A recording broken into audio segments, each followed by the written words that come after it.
drejtori i turizmit, zoti Albert Hysa. Berti, faleminderit që u bërë pjesë e emisionit Personazhe në Fokus për të treguar resurset për të gjithë turistët vendas dhe të huaj që frekuentojnë Bashkinë e Belçit çdo ditë apo dhe fundjavë. Cilat janë resurset e kësaj bashkie që ju doni t'i promovoni këto që turizmi të jetë elitar edhe në qytetin e Belçit? Shumë faleminderit edhe nga ana juaj, pasi media, televizionet kanë qenë një element shumë i rëndësishëm për promovimin e qytetit Belçit, jo vetëm sot, po edhe gjatë viteve të kaluara. Ajo që thatë ju është shumë e vërtet. Belçi është kthyer në një destinacion të rëndësishëm dhe të preferuar turistik vitet e fundit. Unë dëshiroj të kthehem pas në kohë, vitin 2017, ku kanë filluar punimet për rekonstruksionin e sheshit qendror të qytetit nëpërmjet projektit të rilindjes urbane. Dëshiroj të theksoj që 2017 ne kishim 0 vizitor, ndërsa vetëm vitin e kaluar ne kishim 220.000 vizitor, pra për vitin 2024.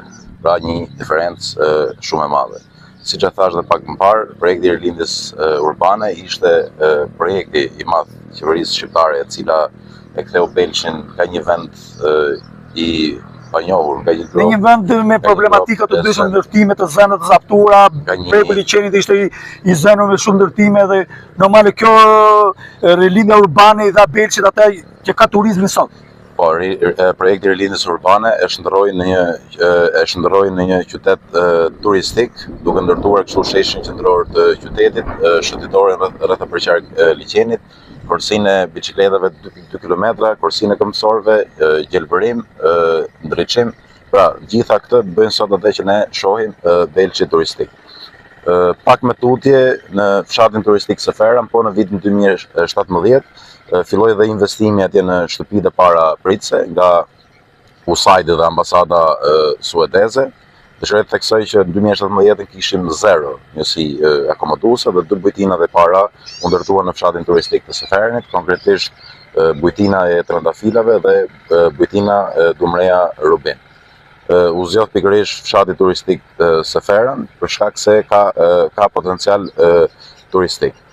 Nuk është investuar vetëm në Belç dhe në Seferan, kemi edhe Marinxën, Dumreja Ecopark, edhe atje një investim i Fondit Shqiptar të Zhvillimit, një kompleks agroturistik i të vetmit lloji në fakt në Shqipëri. Atje janë ndërtuar 9 vileta për akomodim për vizitorët, restoranti, zona për kampera, për rulota, parkingu për automjete, fush volejbolli, futbolli dhe paintballi, pra një kompleks shërbimesh. Edhe atje shumë vizitorë shkojnë për të kaluar një ditë apo për të kaluar një fundjavë, pra qëndrojnë disa ditë.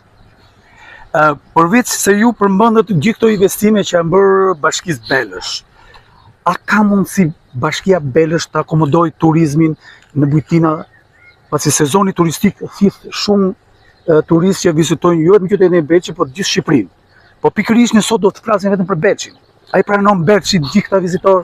Një pyetje shumë interesante. Në fakt, unë siç e thash edhe pak më parë, në 2017 ne kishim 0 njësi akomoduese, ndërsa sot që flasim vitin 2025 ne kemi rreth 80 dhoma ose 160 shtredhe. Që do thotë, dhoma janë ndërtuar hotele, bujtina dhe vileta prej drurit. Vetëm këtu në Belç ne sot kemi 5 hotele, kemi dhoma për të mirëpritur turist në Merhoj, kemi dhoma për të mirëpritur turist në Seferan, kemi dhoma për të mirëpritur turist në Marinxë dhe së fundmi edhe në Dëshira.